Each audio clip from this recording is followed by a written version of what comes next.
Target with SDM आप सभी का स्वागत है। आज हम लोग इलेक्शन कमीशन निर्वाचन आयोग के संबंध में समझने का प्रयास करेंगे, जो किसी भी राष्ट्र के लिए एक महत्वपूर्ण योगदान रखता है, एक महत्वपूर्ण अपना स्थान रखता है। निर्वाचन आयोग एक अस्थायी व स्वतंत्र निकाय है। निर्वाचन आयोग भारतीय संविधान के अनुसार एक अस्थायी और स्वतंत्र निकाय है। किसी भी देश में, किसी भी डेमोक्रेसी कंट्री में, किसी भी लोकतांत्रिक देश में निर्वाचन आयोग का स्वतंत्र होना बहुत बड़ी बात है। जिस तरह से न्यायपालिका का किसी भी डेमोक्रेसी कंट्री में न्यायपालिका का स्वतंत्र होना उतना ही महत्वपूर्ण है जितना किसी भी देश का निर्वाचन आयोग का स्वतंत्र होना। इलेक्शन कमीशन चुनाव आयोग जो है यह एक संवैधानिक संस्था है, यह भी हम लोग याद रखेंगे। निर्वाचन आयोग जो है यह एक संवैधानिक संस्था है और इसका चर्चा अनुच्छेद 324 से लेकर 329 तक में किया गया है भारतीय संविधान के अनुसार। तो कभी पूछता है कि निर्वाचन आयोग एक है संवैधानिक, सांविधिक या कानूनी या इनमें से कोई नहीं, तो हम बताएंगे कि निर्वाचन आयोग जो है यह एक संवैधानिक संस्था है। क्यों? तो क्योंकि इसका चर्चा ऑलरेडी भारत के संविधान में किया गया है अनुच्छेद 324 से लेकर 329 तक में। निर्वाचन आयोग का गठन भारत के संविधान द्वारा देश में स्वतंत्र और निष्पक्ष चुनाव संपन्न कराने के उद्देश्य से किया गया। संविधान का अनुच्छेद 324 के अनुसार संसद, राज्य विधानमंडल, राष्ट्रपति व उपराष्ट्रपति के पदों के निर्वाचन के लिए संचालन, निर्देशन व नियंत्रण की जिम्मेदारी चुनाव आयोग की है। अतः हम कह सकते हैं कि चुनाव आयोग एक अखिल भारतीय संस्था है। क्यों? क्योंकि यह केंद्र व राज्य दोनों के लिए समान है। चुनाव आयोग जो है यह एक अखिल भारतीय संस्था है। यह कैसे कह सकते हैं हम? इसलिए कह सकते हैं क्योंकि यह राज्य और केंद्र सरकार दोनों के लिए यह समान है। यह राज्यों में होने वाले पंचायत व निगम चुनावों में या चुनावों से निर्वाचन आयोग का कोई संबंध नहीं है। यह भी हम यहाँ से याद रखेंगे। भारत के संविधान में अलग से राज्य निर्वाचन आयोगों की व्यवस्था की गई है। तो हम लोग जो पढ़ने जा रहे हैं आज इलेक्शन कमीशन, यह भारत का इलेक्शन कमीशन, राज्य का इलेक्शन कमीशन नहीं, भारत का इलेक्शन कमीशन के बारे में हम लोग पढ़ने जा रहे हैं। अनुच्छेद 324 में निर्वाचन आयोग का उल्लेख है। अनुच्छेद 324 के अनुसार इसमें एक मुख्य निर्वाचन आयुक्त तथा राष्ट्रपति द्वारा निर्धारित संख्या में निर्वाचन आयुक्त होते हैं। अनुच्छेद 324 के अनुसार निर्वाचन आयोग का उल्लेख किया गया है और अनुच्छेद 324 में ही यह कहा गया है कि इसमें एक मुख्य निर्वाचन आयुक्त और राष्ट्रपति द्वारा निर्धारित संख्या में निर्वाचन आयुक्त होते हैं। मतलब कि चीफ इलेक्शन कमिश्नर एक होंगे और 3 अन्य सदस्य होंगे इसमें निर्वाचन आयोग में, मतलब कि इलेक्शन कमीशन में। 25 जनवरी 1950 को चुनाव आयोग स्थापित हुआ था। कब? तो 25 जनवरी 1950 को, जबकि 28 जनवरी 1950 को फेडरल कोर्ट का नाम बदलकर, याद होगा आपको सुप्रीम कोर्ट में हम लोग पढ़े थे, फेडरल कोर्ट का नाम बदलकर क्या कर दिया गया? तो सुप्रीम कोर्ट सर्वोच्च न्यायालय, उच्चतम न्यायालय कर दिया गया। कब? तो 28 जनवरी को, जबकि निर्वाचन आयोग की स्थापना 25 जनवरी 1950 को हुआ था। शिव कुमार सिंह पहले मुख्य निर्वाचन आयुक्त थे। शिव कुमार सिंह तथा कल्याण सुंदरम का मुख्य निर्वाचन आयुक्त के रूप में लगभग 9 वर्षों तक का कार्यकाल रहा। मतलब क्या भारत के निर्वाचन आयुक्तों में से, मुख्य निर्वाचन आयुक्तों में से सबसे लंबा कार्यकाल किनका रहा? तो शिव कुमार सिंह और कल्याण सुंदरम का। और भारत के पहले मुख्य निर्वाचन आयुक्त कौन थे? पहले मुख्य चीफ इलेक्शन कमिश्नर कौन थे? तो हम बताएंगे शिव कुमार सिंह या पहले इंडिया के चीफ इलेक्शन कमिश्नर थे। 1950 से लेकर 1989 तक यह एक सदस्यीय संस्था थी। 1950 से लेकर 1989 तक निर्वाचन आयोग था भारत का, यह एक सदस्यीय संस्था थी। मतलब क्या? इसमें सिर्फ एक ही सदस्य होता था। तारकुंडे समिति 1975 में जिसका गठन किया गया था, ने पहली बार निर्वाचन आयोग को बहुसदस्यीय संस्था बनाने की सिफारिश की थी। किस कमेटी ने निर्वाचन आयोग को पहली बार बहुसदस्यीय संस्था बनाने की सिफारिश की थी? तो तारकुंडे समिति ने। 1989 में तारकुंडे समिति के सिफारिश पर निर्वाचन आयोग को पहली बार बहुसदस्यीय संस्था बनाया गया। यहाँ पर पहली बार लिखा हुआ, इसका मतलब है कि फिर दोबारा भी यह कभी ना कभी यह बनी है। पहली बार बहुसदस्यीय संस्था बनाया गया, लेकिन 1990 में सुप्रीम कोर्ट के एक आदेश पर इसे एक सदस्यीय संस्था बना दिया गया। मतलब क्या 1989 में इलेक्शन कमीशन जो है यह पहली बार एक सदस्यीय तारकुंडे समिति के रिकमेंडेशन पर बनी थी, लेकिन फिर सुप्रीम कोर्ट के रोक आदेश पर इस इलेक्शन कमीशन को 1990 में पुनः फिर एक सदस्यीय कर दिया गया। यह भी हम लोग याद रखेंगे। उसके बाद फिर एक समिति आई इससे संबंधित, इलेक्शन कमीशन संबंधित, गोस्वामी समिति। याद रखिए गोस्वामी समिति का संबंध किससे है तो बता सकते हैं निर्वाचन आयोग। गोस्वामी समिति की सिफारिश पर 1993 में इसने एक सिफारिश की थी कि निर्वाचन आयोग जो है इसमें एक मुख्य निर्वाचन आयुक्त के अलावा 2 अन्य निर्वाचन आयुक्त होते हैं।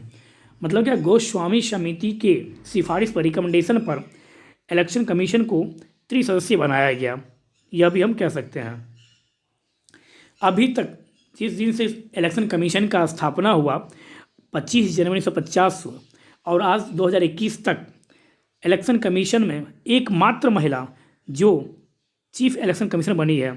जिस तरह से आपको याद होगा अभी तक 70-72 साल हो गया है भारत की आज़ादी का, लेकिन अभी तक एक भी चीफ जस्टिस ऑफ इंडिया महिला नहीं बनी है। सिर्फ न्यायाधीश बनी है फातिमा बीबी, लेकिन मुख्य न्यायाधीश नहीं बनी है। उसी तरह से चीफ इलेक्शन कमिश्नर एकमात्र महिला कौन तो BS रमा देवी एकमात्र महिला है जो मुख्य निर्वाचन आयुक्त रह चुकी है। यह हम लोग थोड़ा सा निर्वाचन आयोग के संबंध में समझने का प्रयास किए। अब देखते हैं इसके संबंध में कुछ और अन्य बातों को समझने का प्रयास करते हैं निर्वाचन आयोग से संबंधित। उनके योग्यता का चर्चा जब भी कहीं पूछे कि इलेक्शन कमीशन में कौन बन सकता है सदस्य, तो संविधान में इनकी योग्यता का चर्चा नहीं किया गया है। बस इतना कहा गया है कि भारतीय प्रशासनिक सेवा के अधिकारियों को इन पदों पर नियुक्त किया जाता है। मतलब कि संविधान में कोई भी योग्यता, कोई भी क्वालिफिकेशन का चर्चा निर्वाचन आयोग के सदस्यों या अध्यक्षों के लिए नहीं किया गया है। तो कौन बनेंगे तो IAS IPS रैंक के जो अधिकारी होंगे, प्रशासनिक अधिकारी, भारतीय प्रशासनिक सेवा के जो अधिकारी होंगे, उन्हें ही इन पदों पर नियुक्त किया जाएगा। यह आप याद रखेंगे। योग्यता के बारे में जब भी पूछे तो आप यही लिखेंगे आप। इनकी नियुक्ति कौन करती है? अपॉइंटमेंट्स तो राष्ट्रपति द्वारा इनकी नियुक्ति की जाती है। निर्वाचन आयुक्त की नियुक्ति कौन करते हैं तो राष्ट्रपति द्वारा। लेकिन व्यवहार में हम बता सकते हैं COM का मतलब क्या? काउंसिल ऑफ मिनिस्टर्स के रिकमेंडेशन पर, मतलब क्या सिफारिश पर। व्यवहार में यदि देखा जाए तो मंत्रिपरिषद की सिफारिश पर निर्वाचन आयोग में सदस्यों व अध्यक्षों की नियुक्ति की जाती है। इसके लिए कोई कॉलेजियम व्यवस्था नहीं है, यह भी हम याद रखेंगे। निर्वाचन आयोग के सिलेक्शन के लिए जिस तरह से सुप्रीम कोर्ट में जजों की नियुक्ति के लिए कॉलेजियम व्यवस्था है, उस तरह से इलेक्शन कमीशन में नियुक्ति के लिए कोई कॉलेजियम व्यवस्था नहीं है। यह भी हम यहाँ से याद रखेंगे। तो क्या देखेंगे हम लोग? व्यवहार में मंत्रिपरिषद की सिफारिश पर इस संदर्भ में कोई भी कॉलेजियम व्यवस्था नहीं है। अब देखते हैं टेन्योर कितना है इसका, कार्यकाल के बारे में भी संविधान में स्पष्ट उल्लेखित नहीं किया गया है। बस यहाँ यह बतला दिया गया है कि कार्यकाल 6 वर्ष तथा सेवानिवृत्ति की आयु 65 वर्ष होती है। उन्हें कार्यकाल 6 वर्ष या 65 वर्ष जो है वह सेवानिवृत्ति की आयु होती है। जो भी पहले हो वहाँ तक वह रहेंगे। जैसे मान लीजिए किन्हीं की नियुक्ति 58 साल में हुई है तो अब वो 65 वर्ष तक रहेंगे, ऐसा नहीं। अब यह सिर्फ 6 वर्ष वाला रूल फॉलो करेंगे। यदि किन्हीं की नियुक्ति 64 साल 9 महीने, उनका एज है 64 साल 9 महीने, और अब वह इलेक्शन कमीशन में नियुक्त होते हैं, तो अब वह 6 वर्ष वाला रूल फॉलो नहीं करेंगे। अब वह मात्र 3 माह, क्योंकि 3 माह बाद वह 65 वर्ष के हो जाएंगे, तो 3 माह वाला जो रूल है उन पर यह फॉलो होगा। मतलब कि दोनों में से जो पहले हो जाए, या 6 वर्ष पहले हो या 65 वर्ष पहले हो, दोनों में से जो पहले हो जाए उन्हें यहाँ पर हटना पड़ेगा। वे किसी भी समय इलेक्शन कमीशन जो है, या चीफ इलेक्शन कमिश्नर हो या अन्य इलेक्शन कमिश्नर हो, वे किसी भी समय अपना त्यागपत्र दे सकते हैं या उन्हें कार्यकाल समाप्त होने से पूर्व भी हटाया जा सकता है। ये अपना त्यागपत्र किसे देंगे? तो ये अपना त्यागपत्र प्रेसिडेंट को देंगे। यह भी हम यहाँ से याद, क्यों? क्योंकि इनको अपॉइंट कौन करते हैं, इनको नियुक्त कौन करता है? राष्ट्रपति। तो ये अपना त्यागपत्र भी किसको देंगे? तो ये अपना त्यागपत्र भी राष्ट्रपति को देंगे। यह भी हम लोग याद रखेंगे। अब रहा इनको इनके पद से हटाया कैसे जा सकता है। अनुच्छेद 324 के अनुसार स्पष्ट या उल्लेखित है कि मुख्य निर्वाचन आयुक्त को उसी विधि से हटाया जाता है जिस विधि से अनुच्छेद 124 सब क्लोज 4 के तहत सुप्रीम कोर्ट के न्यायाधीश को हटाया जाता है। मतलब क्या? चीफ इलेक्शन कमिश्नर को उसी तरह से जिस तरह से आर्टिकल 124 सब क्लोज 4 में दिया गया सुप्रीम कोर्ट के न्यायाधीश को हटाने का प्रावधान, उसी तरह से चीफ इलेक्शन कमिश्नर को भी हटाया जा सकता है। किस तरह से? तो आपको बतलाया गया है सुप्रीम कोर्ट वाले वीडियो में। आपको याद भी होगा कि यदि चीफ जस्टिस को यदि हटाना है तो लोकसभा में कम से कम 100 सदस्यों की हस्ताक्षर होनी चाहिए, मतलब क्या अनुमति होनी चाहिए प्रस्ताव पर। और यदि राज्यसभा में हम ला रहे हैं प्रस्ताव को तो कम से कम 50 सदस्यों की उस प्रस्ताव पर हस्ताक्षर होना चाहिए। तो सेम वही कंडीशन यहाँ पर चीफ इलेक्शन कमिश्नर को हटाने के लिए आपको या तो लोकसभा या राज्यसभा दोनों से किसी भी सदन में आप एक संकल्प ला सकते हैं। उस संकल्प के पक्ष मतलब क्या लाने के पक्ष में राज्यसभा में से कम 50 सदस्य का हस्ताक्षर होना चाहिए और लोकसभा में यदि आप ला रहे हैं तो कम से कम 100 सदस्य की अनुमति होनी चाहिए। उसके बाद जैसे ही आप संकल्प लाए हैं, संकल्प पर बहस होने से 14 दिन पहले संकल्प पे उस प्रस्ताव पे उनको हटाने से जो संबंध जो आप इम्पीचमेंट लाए हैं उस पर बहस होने से 14 दिन पहले उनको आप सूचित कर सकते हैं कि आपके खिलाफ ये प्रस्ताव लाया जा रहा है। तो उस समय या तो वो खुद अपने पक्ष में उपस्थित होंगे या वो अपने एडवोकेट को वो भेज सकते हैं। मतलब क्या जिस प्रकार से सुप्रीम कोर्ट के चीफ जस्टिस यादव जज को हटाया जाता है, सेम उसी प्रकार से वही प्रक्रिया अपनाकर चीफ इलेक्शन कमिश्नर को भी हटाया जा सकता है। यह हम लोग याद रखेंगे। अनुच्छेद 324 में यह भी उल्लेखित है कि मुख्य निर्वाचन आयुक्तों को मतलब क्या अन्य निर्वाचन आयुक्तों को मुख्य निर्वाचन आयुक्त की सिफारिश पर राष्ट्रपति द्वारा हटाया जाएगा। कहने का क्या मतलब है यहाँ पर कि वो तो हो गया चीफ इलेक्शन कमिश्नर के बारे में स्पष्ट। कैसे? तो जैसे जस्टिस हटाया जाता है सुप्रीम कोर्ट के, लेकिन अदर जो इलेक्शन कमिश्नर हैं उन्हें चीफ इलेक्शन कमिश्नर के रिकमेंडेशन किससे राष्ट्रपति से यदि करते हैं तो उन्हें हटाया जा सकता है। मतलब क्या अदर निर्वाचन आयुक्तों को यदि हटाना है तो इसके लिए मुख्य निर्वाचन आयुक्त यदि राष्ट्रपति से परामर्श करते हैं तो या सिफारिश करते हैं तो उन्हें हटाया जा सकता है। और यदि वो खुद से हटना चाहे तो वो अपना त्यागपत्र किसी व्यवस्था को दे सकते हैं, इसके लिए वो स्वतंत्र हैं। वो वर्ष 2009 में तत्कालीन निर्वाचन आयुक्त नवीन चावड़ा को हटाने के लिए सिफारिश की गई थी, लेकिन उन्हें हटाया नहीं गया। मतलब क्या मुख्य निर्वाचन आयुक्त जो हैं वह नवीन चावड़ा एक इलेक्शन कमिश्नर थे। उन्हें हटाने के लिए 2009 में चीफ इलेक्शन कमिश्नर ने राष्ट्रपति से रिकमेंडेशन किया था, सिफारिश किया था, लेकिन राष्ट्रपति महोदय उन्हें हटाए नहीं थे। तो थोड़ा सा यह भी पॉइंट याद रखिएगा, क्योंकि अब जो पॉलिटी का जो क्वेश्चन जो बदलने का जो तरीका जो ट्रेनिंग चल रहा है, पहले क्या था, पहले 2 से 3 घंटा में आदमी लुसेंट पढ़ता था पॉलिटी कंप्लीट, लुसेंट कंप्लीट मतलब पॉलिटी कंप्लीट। लेकिन अभी जो वर्तमान समय में जो एग्ज़ाम का जो पैटर्न चल रहा है, अब आप देखिएगा जो क्वेश्चन पूछने का जो तरीका है वो कुछ भिन्न है। अब वो डायरेक्ट अब आपसे वो आर्टिकल नहीं पूछता, अब वो थोड़ा घुमा के क्वेश्चन, क्योंकि वो भी अब जानता है कि विद्यार्थी अब कॉन्स्टिट्यूशन को पॉलिटी को अब बेस्ट तरीका से पढ़ता है वो। तो इस तरह से आपको यह ध्यान रखना है नवीन चावड़ा के बारे में। अनुच्छेद 324 के तहत राष्ट्रपति और राज्यपाल का दायित्व है कि आयोग को चुनाव करवाने हेतु प्रशासनिक तंत्र उपलब्ध करवाए। जैसे मान लीजिए देश में लोकसभा चुनाव होने वाला है, मतलब 2019 में 2 लोकसभा चुनाव हुआ था, तो या राज्य में अभी बिहार विधानसभा चुनाव हुआ, फिर 2022 में उत्तर प्रदेश विधानसभा चुनाव होगा, बंगाल में भी चुनाव होने वाला है। तो इन सभी चुनावों के लिए जो तंत्र है, प्रशासनिक तंत्र, जो पुलिस व्यवस्था होती है, जो मिलिट्री जो होती है, यह उपलब्ध कौन करवाएगा? तो यह राष्ट्रपति और राज्यपाल, जिस राज्य में होगा उस राज्य के राज्यपाल का यह रिस्पॉन्सिबिलिटी है कि वह चुनाव आयोग को प्रशासनिक तंत्र उपलब्ध करवाए। और कंट्री मतलब लोकसभा चुनाव हो रहा या राज्यसभा चुनाव हो रहा है, तो इस कंडीशन के लिए, इस चुनाव के लिए राष्ट्रपति रिस्पॉन्सिबिलिटी होते हैं प्रशासनिक तंत्र को उपलब्ध करने। किसको? तो चुनाव आयोग को। किस अनुच्छेद तहत? अनुच्छेद 324 के तहत, आर्टिकल 324 के तहत यह दायित्व दिया गया है। यह भी आप यहाँ से याद रख सकते हैं। अब देखते हैं चुनाव आयोग का कुछ कार्य, इलेक्शन कमीशन का कार्य के बारे में, मतलब फंक्शन, कमीशन का फंक्शन कुछ देखें, कार्य क्या है इसका। तो चुनाव आयोग का कार्य क्या है? नाम से ही लग रहा है, चुनाव करवाना। पहला कार्य तो इसका यह होगा ही होगा, क्या? तो चुनाव करवाना। दूसरा, अनुच्छेद 324 के तहत राष्ट्रपति मतलब किसका चुनाव करवाता है, यह भी तो हमें समझना होगा। राष्ट्रपति, उपराष्ट्रपति, राज्यसभा, लोकसभा, विधानसभा तथा विधान परिषद का चुनाव करवाता है। बस इतना ही चुनाव इलेक्शन कमीशन करवाता है। यह भी आप याद रखेंगे। गांव के पंचायतों का, राज्य रजवाड़ाओं का, नगर निगमों का, नगर पालिकाओं का चुनाव इलेक्शन कमीशन नहीं करवाता। यह आप स्पष्ट रूप से आप याद रखें। सरपंचों का चुनाव, ग्राम सभा का चुनाव इलेक्शन कमीशन सिर्फ राष्ट्रपति, उपराष्ट्रपति, राज्यसभा, लोकसभा, विधानसभा तथा विधान परिषद के सदस्यों का चुनाव करवाता है। चुनाव के संदर्भ में यह अधिसूचना भी जारी करता है। चुनाव के संबंध में एक नोटिस जारी करता है इलेक्शन कमीशन।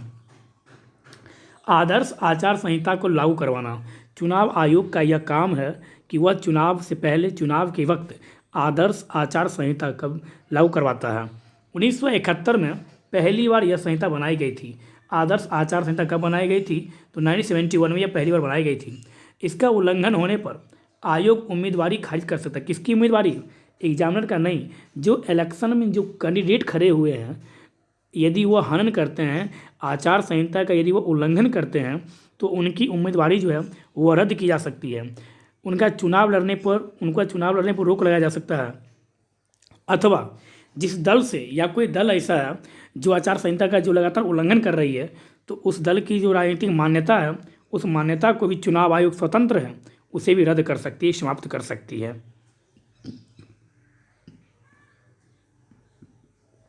और क्या काम है? तो मतदान सूचियां तैयार करवाना। आप जाइएगा जब मतदान देने के लिए, तो देखिएगा आपका मतदाता सूची आपको दिया जाता है जिसमें आपका नाम होता है।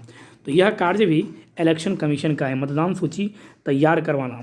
यह भी इसी काम है। मतलब क्या आप कह सकते हैं कि चुनाव संबंधी जितना भी कार्य है वह सब किसका काम है? चुनाव आयोग का। चुनाव संबंधी विवादों की प्रारंभिक कार्रवाई करना चुनाव आयोग का कार्य है। चुनाव संबंधी यदि कोई कार्रवाई होती है, विवाद उत्पन्न होता है यदि, तो उस पर कार्रवाई करना भी चुनाव आयोग का काम है यह। लेकिन याद रखेंगे, हम लोग सुप्रीम कोर्ट में देखे थे, अनुच्छेद 71 देखे थे हम लोग। आर्टिकल 71 के तहत यह कहा गया है कि राष्ट्रपति और उपराष्ट्रपति के चुनाव संबंधी विवादों का जो निपटारा है वह कौन करेगा? वह करेगा SC, मतलब क्या सुप्रीम कोर्ट। उसमें इलेक्शन कमीशन का कोई योगदान नहीं होगा। यह भी याद रखें। राष्ट्रपति और उपराष्ट्रपति के चुनाव संबंधी विवादों का निपटारा कौन करता है? तो सुप्रीम कोर्ट। किस आर्टिकल के तहत? आर्टिकल 71 के तहत। यह भी हमें याद रखना है। परिसीमन करना। प्रत्येक 10 वर्षों में परिसीमन किया जाना चाहिए। अनुच्छेद 82 के तहत यह कहा गया। फिर कहिए कि इलेक्शन कमीशन परिसीमन हमें क्यों पढ़ना है?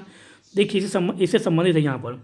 अनुच्छेद 327 के तहत परिसीमन के संदर्भ में संसद कानून बनाती है। तो परिसीमन के संदर्भ में कानून कौन बनाती है? तो परिसीमन के संबंध में कानून बनाने का काम जो है यह संसद को दिया गया है। किस आर्टिकल? आर्टिकल 327 के तहत। जबकि परिसीमन आयोग का गठन किस अनुच्छेद तक किया जाता है? तो आर्टिकल 82 के तहत। परिसीमन आयोग का गठन कितने वर्षों पर किया जाता है? तो प्रत्येक 10 वर्षों पर परिसीमन आयोग का गठन किया जाता है। अब तक कुल कितनी परिसीमन आयोग का गठन किया जा चुका है? तो अब तक कुल 4 बार परिसीमन आयोग का गठन किया गया है। पहली बार 1952 में तथा अंतिम बार यानी चौथी बार 2002 में परिसीमन आयोग का गठन किया गया। कब? तो 1952, 62, 73, 2002। पहली 52 में, दूसरी 62 में, तीसरी 73 में, चौथी 2002 में परिसीमन आयोग का गठन किया गया था। परिसीमन आयोग का काम क्या है? परिसीमन आयोग का काम यहाँ पर यह है, जो परिसीमन करना, सीमांकन करना। आप सुने होइएगा, सीमांकन करना मतलब क्या? क्षेत्राधिकार को दर्शाना कि कौन सा क्षेत्र किस स्टेट के अंतर्गत आता है।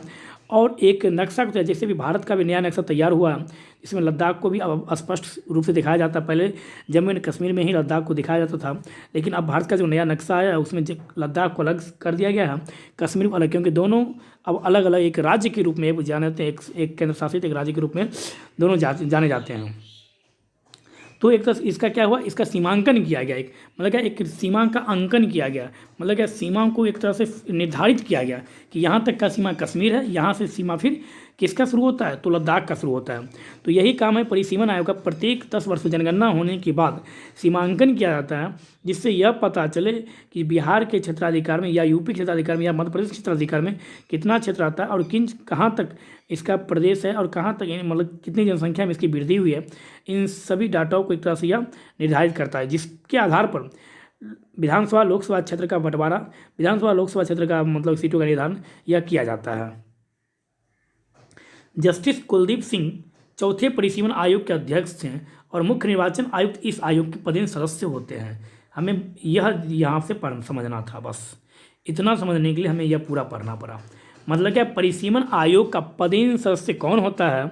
तो परिसीमन आयोग का पदेन सदस्य मुख्य निर्वाचन आयुक्त, चीफ इलेक्शन कमिश्नर को पदेन सदस्य के रूप में परिसीमन आयोग में शामिल किया जाता है। यह भी आप यहाँ से याद रखेंगे। वर्तमान में 1971 की जनसंख्या के आधार पर स्थानों का आवंटन तथा 2001 की जनसंख्या के आधार पर निर्वाचन क्षेत्रों का निर्धारण किया गया है। 1971 आपको याद होगा 1971 से उस समय हमारे देश के प्रधानमंत्री श्रीमती इंदिरा गांधी जी थे। हुआ क्या था, जनसंख्या में नॉर्थ इंडिया जो है, नॉर्थ इंडिया की जनसंख्या लगातार बढ़ रहा था और साउथ इंडिया में जनसंख्या पर जो था वो कंट्रोल किए हुए था। और आपको पता है कि राष्ट्रपति के चुनाव में लोकसभा, विधानसभा व राज्यसभा इन सबों के सदस्य वोटिंग करते हैं। तो निश्चित है कि जिस स्टेट का जनसंख्या अधिक होगा उस स्टेट का लोकसभा सीटों में, राज्यसभा सीटों में और विधानसभा सीट का संख्या अधिक होगा। मतलब क्या, राज्यसभा के चुनाव, राज्यसभा के मतदान में उनकी भूमिका उतनी अधिक होगी। जैसे आप एग्जाम्पल ले सकते हो उत्तर प्रदेश में, पूरा भारत में सबसे अधिक जनसंख्या उत्तर प्रदेश का है, लगभग 22 से 23 करोड़ लगभग। वैसे 2011 की जनगणना के अनुसार 19 करोड़ 98 लाख के आसपास है, लेकिन अब लगभग 22 से 23 करोड़ हो गया होगा। तो पूरा भारत में सबसे अधिक लोकसभा सीट उत्तर प्रदेश का है 80, और सबसे अधिक राज्यसभा सीट भी 31 यहाँ का ही है, और सबसे अधिक विधानसभा सीट भी उत्तर प्रदेश का ही 403, 404 कह सकते हैं हम। कैसे है, क्योंकि इसका जनसंख्या सबसे अधिक है। तो साउथ इंडिया रिक्वेस्ट के प्राइम मिनिस्टर इंदिरा गांधी से मिलने गए साउथ इंडिया के कुछ चीफ मिनिस्टर। उन्होंने कहा कि मैडम, इस तरह से यदि नॉर्थ इंडिया लगातार जनसंख्या बढ़ाते चला गया तो ये तो हम लोग के लिए परेशानी हो जाएगा। तो हम भी अपनी जनता को बोलेंगे भैया आप भी जनसंख्या बढ़ाओ, तो फिर हम क्यों अपने यहाँ कंट्रोल लगाए रहेंगे। तो वहाँ पर यह निर्धारित किया गया था, यह निश्चित किया गया था 42 अमेंडमेंट के तहत कि जो अभी जो मतलब क्या स्थानों का आवंटन है लोकसभा सीटों का, वह 1971 जनसंख्या के आधार पर ही रहेगा। यह याद रखेंगे, 1971 जनसंख्या के आधार पर, क्योंकि नॉर्थ इंडिया लगातार जनसंख्या बढ़ा रहा है। तो जनसंख्या जैसे जैसे बढ़ता जाएगा उसका क्षेत्र, उसका योगदान अधिक बढ़ता जाएगा राष्ट्रपति चुनाव में, और राष्ट्रपति के चुनाव में जिसका योगदान उतना अधिक रहेगा उतना अधिक उस राज्य को फेवर में वो निर्णय जाएगा। तो इस कारण से 42 अमेंडमेंट 1971 के तहत यह निर्धारित किया गया, जो लोकसभा व विधानसभा का सीटों का आवंटन जो है वह 1971 की जनसंख्या के आधार पर रहेगा 2000 तक। मतलब 2000 के बाद जो लेटेस्ट जनसंख्या जनगणना आएगा उसके बाद फिर से निर्धारित किया जाएगा। फिर जब यही 2000 ईस्वी जब आया तो उसमें हमारे देश के प्राइम मिनिस्टर थे अटल बिहारी वाजपेयी जी। अटल बिहारी वाजपेयी जी को एक याद आया कि 2001 के बाद अमेंडमेंट हुआ है, मतलब कि 2000 के बाद जो लेटेस्ट जो जनगणना होगा, और जनगणना प्रत्येक याद रखेगा हमेशा, जनगणना उसी वर्ष होगा जिस वर्ष के लास्ट में एक हो। तो 2001 में जनगणना होने वाला था, तो वाजपेयी जी ने क्या किया, 84 अमेंडमेंट 84वां संविधान संशोधन करके उन्होंने यह फिक्स कर दिया जो 2026 तक लोकसभा व विधानसभा सीटों का जो निर्धारण है वह 1971 की जनसंख्या के आधार पर ही रहेगा। 2026 के बाद जो लेटेस्ट जनगणना होगा, मतलब क्या 26 बाद कब होगा जनगणना, 1931 मतलब 1931 में। रिपोर्ट कब आएगी, 32-33 में। तो उसके बाद लोकसभा व विधानसभा सीटों का आवंटन होगा। आपको पता भी होगा इसी कारण से अब भारत में एक नया संसद भवन भी बनाया जा रहा है, जिसका एक बोल सकते हैं टेंडर किसने लिया, तो टाटा कंपनी ने उसका टेंडर लिया। लगभग 900 करोड़ रुपया उसकी लागत है, और पुराने संसद भवन को अब म्यूजियम के रूप में बनाया जाएगा। क्यों, क्योंकि 1931 में इसकी सीटों में बढ़ोतरी होगी, और पुराना जो संसद भवन है वह इतनी कैपेसिटी को सक्षम करने में नहीं है, मतलब क्या उतना सीट इसमें नहीं हो बढ़ सकता, मतलब क्या नहीं बिठाया जा सकता उतने मेंबरों को यहाँ पर। तो 2026 तक के लिए सीट का फिक्स कर दिया गया। लेकिन 2001 में क्या किया गया, 2001 की जनसंख्या के आधार पर निर्वाचन क्षेत्रों का निर्धारण किया गया कि ये निर्वाचन क्षेत्र इसका, ये निर्वाचन क्षेत्र इसका है। इस तरह से मतलब क्या अनुसूचित क्षेत्रों को घोषित किया गया, इसे अनुसूचित जनजाति क्षेत्र घोषित किया गया। यह 2001 की जनगणना के अनुसार घोषित किया गया। वर्ष 2026 तक यही परिसीमन आयोग रहेगा। 84वां संशोधन द्वारा यह प्रावधान किया गया, यह हम लोग ऑलरेडी पढ़ चुके हैं।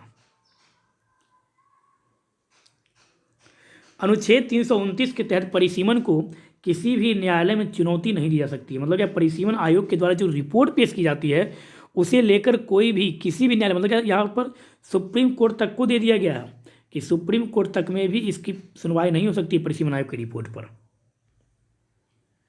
अब थोड़ा सा देख लेते हैं राजनीतिक दलों को मान्यता कैसे मिलता है। वर्तमान समय में लगभग 1441 मतलब कि लगभग 1500 पंजीकृत राजनीतिक दल हैं। राजनीतिक दल की मान्यता हेतु 10,000 रुपये शुल्क तथा 100 सदस्यों की आवश्यकता होती है। वर्तमान समय में कुल 8 राष्ट्रीय दल तथा 49 राज्य दल हैं। वर्तमान समय में 2021 वर्तमान समय में कुल 8 राष्ट्रीय दल नेशनल पार्टी और 49 जो है यह क्षेत्रीय पार्टी के रूप में भारत में अभी विद्यमान है। अब है कि नेशनल पार्टी, तो नेशनल पार्टी वर्तमान में 8 है। इसकी मान्यता निम्न आधारों पर दी जाती है। नेशनल पार्टी कुल कितने हैं अभी वर्तमान में? तो नेशनल पार्टी जो है अभी वर्तमान में कुल 8 है। तो फिर पूछ सकता है आपसे कौन कौन सा है, तो बता सकते हैं कांग्रेस पार्टी जिसकी स्थापना 1825 में हुई थी। कांग्रेस की स्थापना कब हुई? 1885 में, और सोनिया गांधी भी इसके अध्यक्ष हैं। भाकपा इसकी स्थापना 1925 में हुई थी। एस सुधाकर रेड्डी इसके संस्थापक थे। माकपा 1964, सीताराम येचूरी इसके संस्थापक। भाजपा 1980 जिसके अध्यक्ष अभी नड्डा जी हैं। और बसपा मायावती 1984। तृणमूल कांग्रेस 1998 ममता बनर्जी। राष्ट्रवादी कांग्रेस पार्टी 1999 जिसके संस्थापक शरद पवार। सितंबर 2016 में तृणमूल कांग्रेस को पश्चिम बंगाल, अरुणाचल प्रदेश, त्रिपुरा, मेघालय, किन राज्यों में? तो पश्चिम बंगाल, अरुणाचल प्रदेश, त्रिपुरा और मेघालय में राज्य दल का दर्जा होने के कारण राष्ट्रीय दल का दर्जा दिया गया। यह याद रखेंगे हम लोग।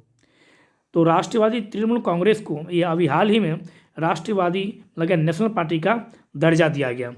तो यह भी हम यहाँ से याद रखेंगे। अब देखते हैं नेशनल पार्टी का दर्जा कैसे मिलता है। चुनाव में कुल वैध मतों का 6% तथा लोकसभा की कुल सीट का 4 सीट प्राप्त करने पर। वैध मत यहाँ पर स्पष्ट चुनाव में कुल मत नहीं बोल रहा है, कुल मत नहीं बोल रहा है, यहाँ पर क्या बोला? वैध मत। मतलब क्या? नोटा जैसे हुआ या कुछ मत जो रद्द हो जाता है, कैंसिल होता है, उन सब वोट को नहीं जोड़ना। सिर्फ वैलिड वोट का 6%, यह याद रखना है। वैलिड वोट 6% तथा लोकसभा की 4 सीट प्राप्त करने पर, पहला कंडीशन, या लोकसभा की कुल सीटों का 2%, या लोकसभा की कुल सीटों का 2%, मतलब क्या? 11 सीट प्राप्त करने पर। ये सीटें, यह जो 11 सीटें किसी एक राज्य से नहीं होनी चाहिए, ये सीटें कम से कम 3 राज्यों से प्राप्त होना चाहिए। यह भी फिक्स है। कम से कम 3 राज्यों मिलाकर आपको 11 सीट होनी चाहिए। किसी एक राज्य में यदि आपको 11 सीट हो जाता तो नहीं होगा, कम से कम 3 राज्यों से प्राप्त होनी चाहिए। या कम से कम 4 राज्यों में राज्य दल का दर्जा होने पर। तो तृणमूल कांग्रेस को कैसे मिला? तो पश्चिम बंगाल, अरुणाचल प्रदेश, त्रिपुरा और मेघालय, इन 4 राज्यों में से राज्य दल का दर्जा प्राप्त था। इसलिए इसे इस बेस पर इसे राष्ट्रीय पार्टी का दर्जा दिया गया। समझ गए मेरी बातों को? कम से कम 4 राज्यों में जिस पार्टी को राज्य दल का दर्जा होगा उसे राष्ट्रीय पार्टी का दर्जा दिया जा सकता है। यह भी आप यहाँ से याद रखेंगे। अब रहा कि राज्य दल का दर्जा कैसे प्राप्त होता है। तो राज्य दल के दर्जा के लिए वैध मतों का 6%, कुल जितना स्टेट में जो वोटिंग हुआ है उसका वैलिड वोट का कुल 6%, तथा लोकसभा के प्रत्येक 25 सीट पर 1 सीट प्राप्त करने पर।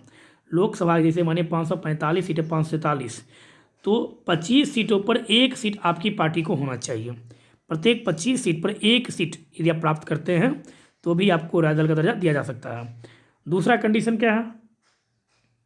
या विधानसभा की कुल सीटों का, जैसे मानिए बिहार में कुल विधानसभा सीट है 243, यूपी में है कुल 403, तो कुल सीटों का 3% अथवा 3 सीट प्राप्त कर रहे हैं, या नहीं तो आप 3% कुल प्राप्त कीजिए, कुल सीटों का 3% अथवा 3 सीट प्राप्त करने पर।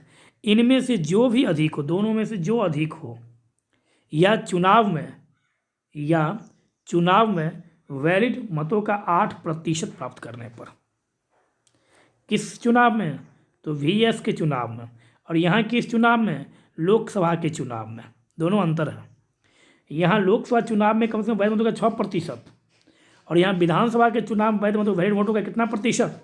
तो कम से कम 8% प्राप्त करने पर। और यहाँ क्या है? विधानसभा की कुल सीटों का जितना सीट है उसका 3%, यहाँ वोटिंग प्रतिशत नहीं है, यहाँ कुल सीट का 3%। कन्फ्यूज नहीं करना, यह भी याद रखें। यहाँ कुल सीटों का, उस राज्य में कितना विधानसभा सीट है उसका 3% या 3 सीट होना चाहिए। तो इस तरह से हम लोग आज इलेक्शन कमीशन के संबंध में कुछ महत्वपूर्ण बातों को समझने का प्रयास किए। और आप देखिएगा कि इलेक्शन कमीशन से संबंधित जो भी प्रश्न अब आपको मिलेगा वो आपसे बन जाएगा। निर्वाचन आयोग की सहायता उप निर्वाचन आयुक्त करते हैं और ये भी सिविल सेवा के लिए जाते हैं और आयोग द्वारा उन्हें कार्यकाल व्यवस्था के आधार पर लिया जाता है। राज्य स्तर पर राज्य निर्वाचन आयोग की सहायता मुख्य निर्वाचन आयुक्त या अधिकारी करते हैं, जिनकी नियुक्ति मुख्य निर्वाचन आयुक्त राज्य सरकारों की सलाह पर करता है। इसके नीचे जिला स्तर पर कलेक्टर जिला निर्वाचन अधिकारी होता है।